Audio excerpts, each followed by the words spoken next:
Good morning, ladies and gentlemen, and welcome to the show on this Monday, the 9th of May, 2022. Hope you guys had a nice Mother's Day weekend, and hope everything's going good for you, and thank you for tuning in. I'm glad to have you guys here. Now, here's what I want to talk about. It's actually begun now. We're in the first phase of a collapse of the world that we used to know. And it really got started when COVID came in back in the 2020s started. But now we're into it, and we're in the first phase of it. And this is what the first phase looks like. And it's going to intensify as time goes by, but it's the second stage and the third stage and the fourth stage of this thing that are really going to be nasty. And then we're going to start working our way out of it. But it's going to take years. As this thing slowly progresses, it's going to get worse and worse and worse until it reaches a crescendo, the worst spot of it.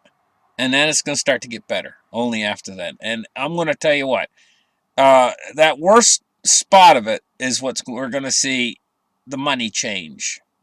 It's not going to be the same as it's been.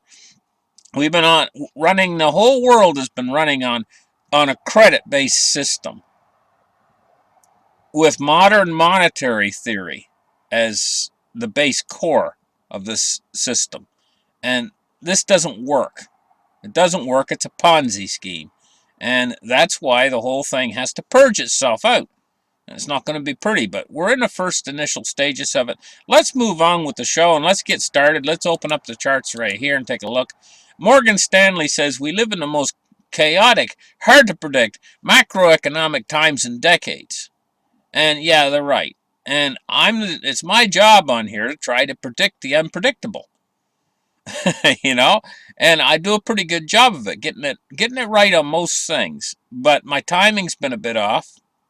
I'll admit that. First one to admit it, but I get it right, and that's why I get viewers watching. You say, well, we heard you talk about this a long time ago. Yeah, and I'm going to tell you something I've talked about. First, I want to run over the highlights of this article real quick, but and then I'm going to get into something that I've talked about, you've heard me talk about in the past. But first, we're going to look at the highlights. It says, we live in the most chaotic, hard-to-predict macroeconomic times in decades. It says, avoiding a recession is our base case, but markets will have to confront the rising probability of one regardless. So we're heading into a recession. The risk of an extended contraction is plain to see, they're saying here. And as the Russian invasion of Ukraine continues, the prospect of an embargo on oil imports from Russia is becoming more certain. Not only that, but the Chinese are not giving up on this thing, the zero COVID thing or whatever. They're trying to fight COVID. And they're cutting off production of so many different items that just aren't being shipped out. Trucks here in the United States right now are having a hard time getting parts because, most of the parts come from China, and they go to buy the part, and it's like a waiting list or a waiting order. So what do they have to do? They have to take the truck, and they have to put it to the side. Okay, we're not going to use that truck right now because we're waiting on parts. There's a growing list of trucks that are waiting on parts right now. Okay, and then, this is going to affect shipment of more parts to more places, in turn, which creates a larger growing. It's part of the supply side problems that we're having, issues with supply side not functioning like it should. Okay, so it says markets are forward looking, and the sell-off in euro area sovereigns is likely just the start of a tightening financial conditions. Yeah, we have yet to see it hit the consumer spending.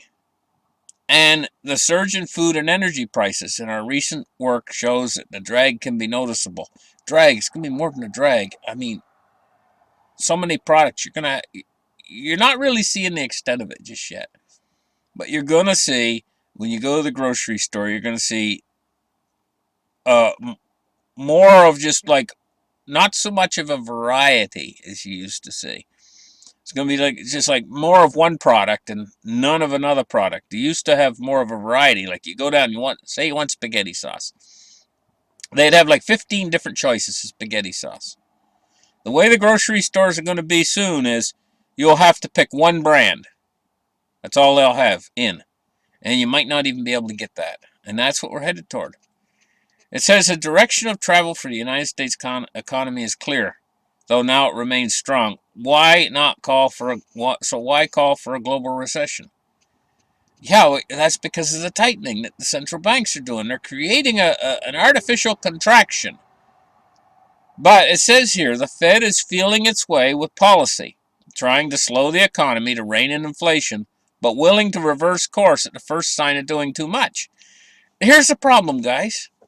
The first sign of doing too much for them is going to be something that's unmanageable. So there's a delayed effect on all these things. And when the effect comes, and we're starting to see the front edge of it right now, it might require so much new money creation to stop it because it'll have so much energy already. By the time they say, hey, we made a mistake. We shouldn't have been tightening into this recession, and so on. By the time they do that, it's going to be too late. Too late for anything with the exception of massive money printing again. This is where we're going. Okay, so now I'm going to get into what I was talking about. We're going to take a look at the silver price right now. Here's what I was talking about. You've heard me say before on shows in the past. Is that the rich people out there are waiting. And I said they're waiting to buy physical silver. What are they waiting for? They're waiting. Rich people like to get the low, buy low, sell high. You've always heard that. Buy low, sell high. They're waiting for the lowest price. They are waiting for the lowest price possible, and they're going to snatch up all the physical that's left in one swoop when they hit what they consider to be the lowest price possible. And I've said this for a long time. And they've been knocking it down lately, knocking it down. I think they're getting ready for this big swoop in. And to buy up all the physical that's left. They know. They have insider information I'm not available to. They know how much silver's left in available inventories out there. And you have to ask yourself the question, why haven't, like, you remember the Hunt brothers came in, they swooped in, they tried to corner the silver market, because it's such a tiny little market. Why haven't a bunch of billionaires now tried to corner the silver market? And they haven't. These four big bullion banks have been playing this game, and basically they all know to just stay away. Stay away, because it's too big. This is big, The fact it's manipulation and a blind eye to the manipulation. This is something that's huge. It's huge. They know not to touch it, but there's going to come a certain point in time when the manipulators say, hey, you know what, the jig's up. We can't continue with this any longer. That's when they're going to open the door and they're all going to swoop in. And they're going to swoop in like a bunch of vultures and take every bit of last silver that's left at that point in time. And then when that's over, it's going to coincide with the Fed going back to a very dovish monetary policy. This is all going to coincide with this. So it's all about timing, guys. The very rich out there that are all in this little club together, they're waiting for the right time to swoop in and buy it all. And exactly after that occurs, then you're going to have your central bank come in there and open the floodgates of money. And what's going to happen is, as hard as say these banks push this thing to the downside all this time, they'll manipulate it to the upside, because then they see the profit to be made not off the paper short contracts, but off of the real physical product. So they're making money on both ends. They've been manipulating the price on the paper short contracts and making tons of money. And when that time is ended, and they know when it's ended, they'll swoop in, they'll buy up all the physical, and then they'll make money off the physical. And it's all about timing. And what the Fed's doing right now, they're buying time on this Ponzi scheme. That's basically what they're doing. But they're going to get their hand slapped. The whole thing is going to start to roll over very soon. And of course, they're going to have to come in and fix it all. And of course, I've said this over and over again lately. But this is a big story, and when you see this unfold, you could make out like a bandit if you know what they're doing. Now, I'm on here telling you guys what they're doing, but you gotta, if you start to see it for yourself, what they're doing, how they are manipulating these markets right now, and going to cause a recession, going to cause money to dry up within the system, and then they're going to flood the system with money again. This is like a game that they play. It's a sick game that ends up having them get richer and richer and us get poorer and poorer, ultimately, until they wipe out the middle class. And they're already about 3/4 of the way there. I mean, we're all feeling the pinch now at this point. They are causing stress in all of our lives because of what they're doing with this money manipulation. Anyway, I got to move on because my show is going to be too long today, and we're looking at cryptocurrency being just smashed. Oh, we didn't do the gold price. Got to get over here and do gold. Gold's at 1870 today. Gold and silver are starting to bounce back a little bit today from an awful smash that they had. But this is all paper price. There's going to come a time, too, when the physical price doesn't follow the paper price any longer. Paper price will be meaningless in the end. Cryptocurrency today, 1502. It's taken an awful smash. We're seeing Bitcoin at 32,894. It's a risk-on asset. This is one of the reasons why it's taken such a smash. But, there is limitations to how low it can go.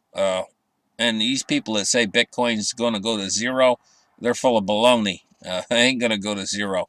But it could create a tremendous buying opportunity as we reach the low of this Federal Reserve silly game that they're playing with cutting and doing quantitative tightening and everything else that they're doing, which is going to come to a sudden stop. They're going to hear the brakes screech on it at a certain point, but because deflation will get away from them a lot faster than inflation. Deflation is a bigger monster. And right now, they don't seem to realize that they are awakening that kraken, of deflation. What a monster it is. I don't think they realize just how, once it gets going, how savage it can be.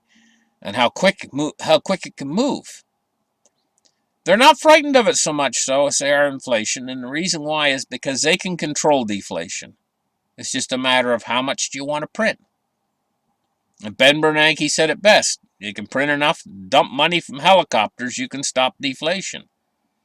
But then immediately you go into hyperinflation on the other side of that. I mean, boy, what a balance, because that's because the entire monetary system is a Ponzi scheme. If we were back on hard money, we would have stability in the monetary system. This instability is being caused because money's not real. It's fugazi. And this is why we have the instability. 392 points down on the Dow today. And now you see crude oil is down $2.41 at 107.36. Move index today, we see the volatility. It's 121.42. Volatility keeps increasing on this move index. This is where we're headed toward this credit freeze that we're headed toward, and it's going to come suddenly when it happens.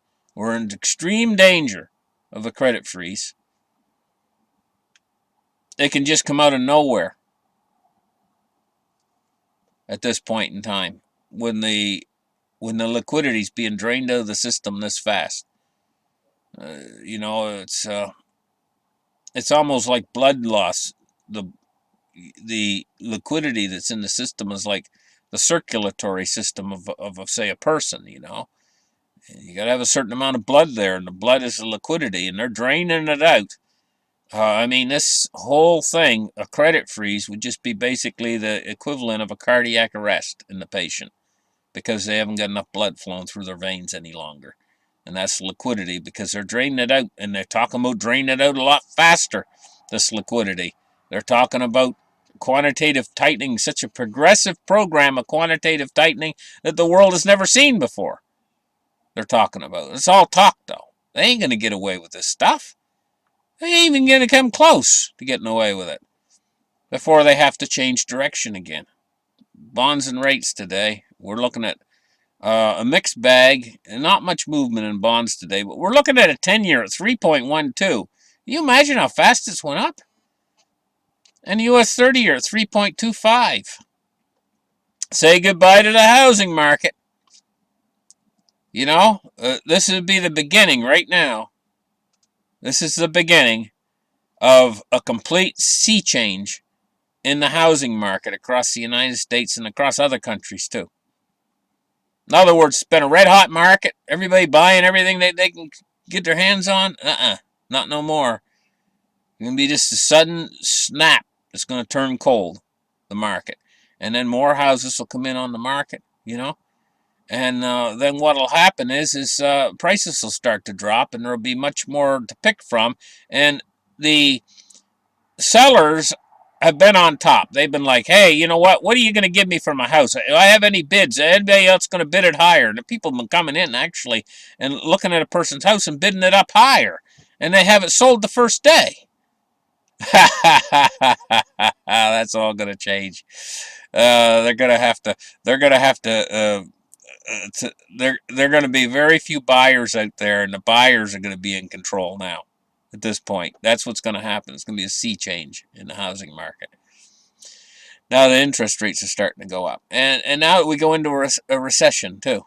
On top of that, you know, that we're heading right into a recession. Dollar index today is 103.75. Listen, thank you guys for listening to my show. We're actually in the initial stage now of the collapse of the entire world. And everybody out there has expectations. Grand expectations. They've had these expectations because that's the way life has been. We've been on a 40-year credit splurge. Now comes the hangover. They have a lot of expectations, though, the people in the world. Everywhere. China, Russia, you know, they've had a good life during this credit expansion. The same way in China, and they have expectations. People get angry when their expectations are not met. It's like this. If you were to tell a person you're going to give them a brand new shiny car, red car, beautiful car, right? Next week, say, next Monday, we're going to give you this beautiful, shiny new red car. It's beautiful, it's brand new and everything else. And they're dreaming about this new red car and everything for a whole week.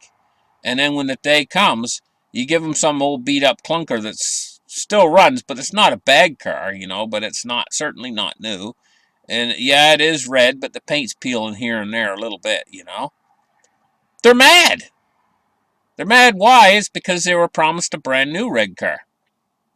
This is people's expectations. Now, if you took the same person and told them next week, I'm going to give you a really good used car. It's good. It's red. It's nice. It still runs good and everything else. They'd be happy. And then the next week you gave them that red car, they'd be happy. It's because of expectations. Now, you have all these people in the world right now who have high expectations because they've lived high on the hog all over the world from that 40-year credit expansion. Okay, and they have certain expectations of the way their life should be. Now, if you were to take a Spartan who's lived all of his life like a Spartan, I mean, he doesn't get hardly any food to eat, has to work hard all day, and you know, they made famous. The Spartans made that famous, like a Spartan diet and so on. Hardships in life, in other words. And they're used to that. They don't have expectations of something greater. But all these people on the earth right now have lived through a 40-year credit binge. And they have great expectations in life. Now, suddenly you take that all away from them, you get anger. Tremendous anger. And I'm just saying it the way it is. And it's not just in certain countries in the West this way, although it might be a little bit more prevalent this way in the West, but it's also in the East.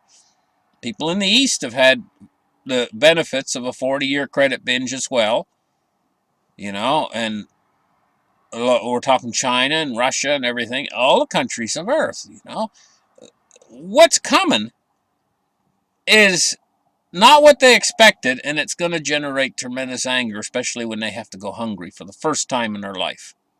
And I'm not talking about people just in the West either.